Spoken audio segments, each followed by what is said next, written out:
नमस्कार मंडळी, नमस्कार. टिंगल टावाळीत मी अशोक टिकेकर आपलं स्वागत करत आहे. हो, युट्यूबवरचं चॅनल माझं टिंगल टावाळी. आलं लक्षात? तर मित्र आणि मैत्रिणींनो, आज मी तुम्हाला एक गमतीदार गोष्ट सांगणार आहे. हे किस्सा आहे हा लहानपणाचा माझ्या. मी 7वीत होतो त्यावेळेची ही गोष्ट आहे. तर चिंगम माहिती आहे तुम्हाला? चिंगम तो चिकटला की माणूस चांगला चिकटतो. तर चिंगम खायचा नाद मला लागला होता. त्या चिंगमचीच ही कथा आणि व्यथा सांगणार आहे. हो, तीच गोष्ट. तर 7वीत होतो आम्ही. मदन पोकळेकडे चिंगम मिळायचं. मी गोळ्या बिस्किट वगैरे सगळं काही घ्यायचा. पण त्याच्याकडे नवीन काय आलंय म्हणून मी विचारलं एकदा त्याला. मला चिंगम आहे. मला चिंगम म्हणजे काय असतं? त्याला चल दाखवलं तुला. त्याने मला बर्नीतनं त्या चिंगमच्या गोळ्या दिल्या. आणि मग काय मित्रांनो, एक गोळी खाल्ली, पेपरमिठासारखी लागली. पण ती दातात अशी चिटकायची. तो फुगा पण करता येतो. करून बघ. मी आपला फुगवलं, ते फुगा झाला तोंडाच्या पुढे. मग काय आम्हाला तो नादच लागला चिंगम खायचा. चिंगमच्या गोळ्या घ्यायच्या आणि तो फुगा बनवायचा आणि उरलेलं घ्यायचं आणि कोणाच्या अंगावर फेकायचं किंवा कोणी बसत असेल त्याच्या खाली लावायचं. तर असा एक नाद सुरू झाला होता. मग शाळेत एकदा काय गेलं की मदन पोकळेकडनं मी चिंगमच्या गोळ्या घेतल्या. जो 20-25 घेतल्या असतील. खायचाच नाद. तर गेलो घेऊन शाळेत. वर्गात गेलो. पहिला तास झाला वामनबाईंचा. आणि दुसऱ्या तासाच्या वेळेस मी प्रत्येक मुलाच्या पाठीमागच्या बाजूला चिंगम लावून ठेवलं. खायचा आणि लावायचा, खायचा आणि लावायचा. एकतर म्हणलं केस तरी चिटकतील, डोकं तरी चिटकेल किंवा पाठ तरी चिटकेल, शर्ट चिटकून राहील. अशा हेतूने ते मी मुलांच्या पाठीमागे लावलं बेंचच्या. झालं. दुसरा त्रास तो सुरू झाला. पाटील सर आले. शिकवण्यात पाटील सर सगळे. चालू आहे इंग्लिशचा क्लास आमचा. आणि मध्येच पाटील सरांनी एका पोराला विचारलं,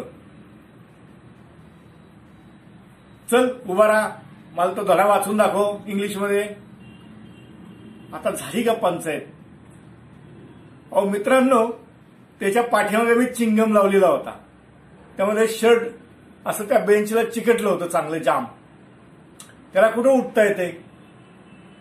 पाटील सर आणखीन खवळले. अरे गाढवा उठ, चल धडा वाचून दाखव मला, ये पुढे. पण त्याला काय उठता येईना. त्याला काय कळतच नव्हतं काय झाले ते.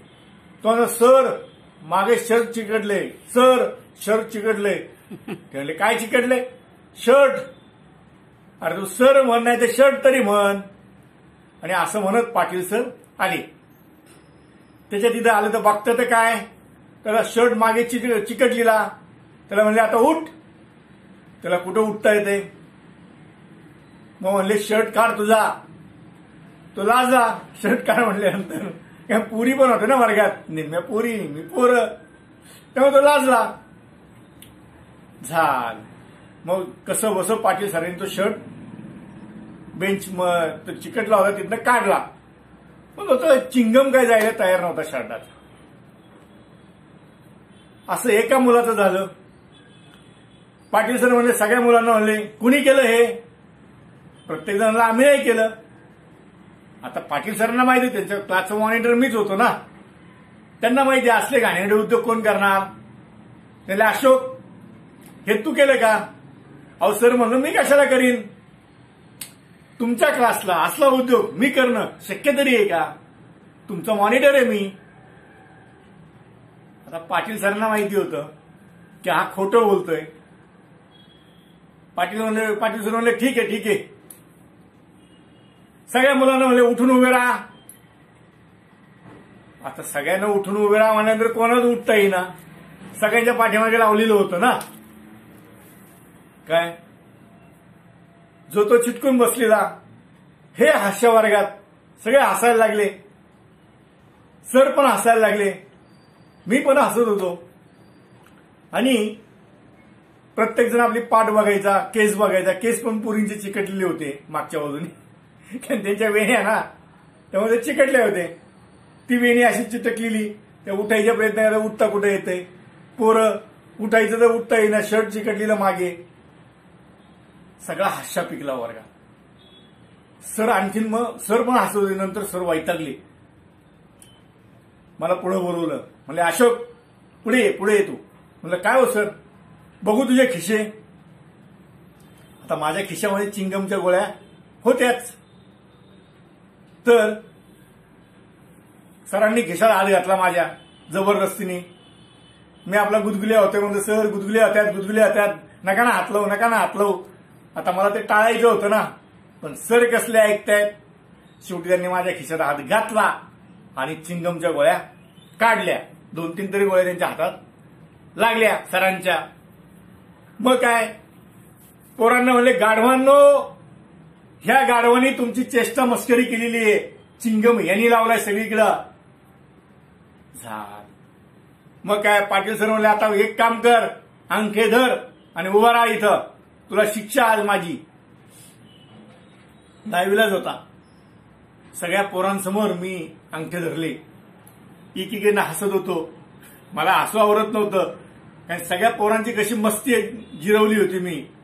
त्यामुळं विचारू नका. पण हे प्रकरण इथंच थांबलं नाही.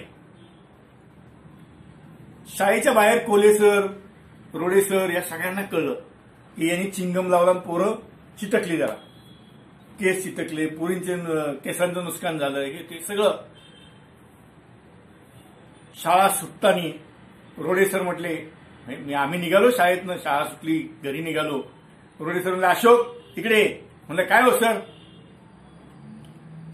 थांब तू, सगळ्या पोरांना जाऊन दे, तू थांब. झालं, मी थांबलो. कोलेसर आले. ह्या दोघांनी मला जे काही धुतलं ना ते विचारू नका. परत काही शाळेत मी कधी चिंगम आणला नाही. पण बाहेर चिंगमचा वापर करत होतो. लावायचं कोणाला, बाईंना लाव, यांना लाव. हे बाई म्हणजे आमच्या शाळेच्या बाई बरं का, तुम्हाला दुसरी बाई वाटायची. आम्हाला शिकवणाऱ्या बाई, त्यांनाही चिंगम लावायचा प्रयत्न केला बराच वेळा. तर असो, चिंगम आजही मिळतो बाजारात, पण असला चिंगमचे काही प्रयोग करू नका. विनाकारण ते अंगाशी येतात आणि विनाकारण एखादी व्यक्ती दुखवली जाते. कुठे गाडी ओटा, कुठे हे कर ते कर, असले उद्योग करू नका. चिंगम ही गोष्ट फार वाईट आहे. तर असो मित्र आणि मैत्रिणींनो, चेष्टा मस्करी, टिंगल, चिंगम जो आहे ना, काही वेळेस लहान मुलांच्या घशात पण अडकतो आणि मग तो आपल्या आतड्यामध्ये विरघळत नाही आणि त्याचा त्रास होतो. शाळेतली म्हणा किंवा घरी सुद्धा काही लोक पोरं खातात आणि कुठेही रस्त्यात फेकतात. जेव्हा हे चिंगम मी बघतो ना, तेव्हा मला माझे हे सगळे प्रसंग आठवतात. ह्या चिंगममुळे मी काय उद्योग केले. आता मी चिंगम खात नाही, तो भाग वेगळा. पण चिंगमचे बरेच मोठमोठे दुष्परिणाम होतात, याचा अनुभव मी घेतलाय. म्हणूनच तुम्हाला लोकांना सगळ्यांना सांगतोय की चिंगम खाऊ नका, चिंगमचा वापर करू नका, म्हणजे आपल्यामुळे दुसऱ्याला त्रास होणार नाही. हो, अहो मीच चूक केली, आता तुम्ही करू नका. आलं लक्षात.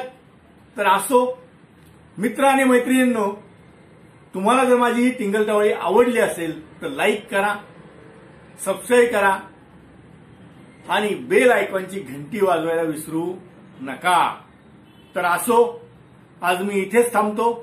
रोज मी तुम्हाला भेटतोय नवीन टिंगलटवाळी घेऊन. तर असंच माझ्यावर प्रेम करा. नमस्कार.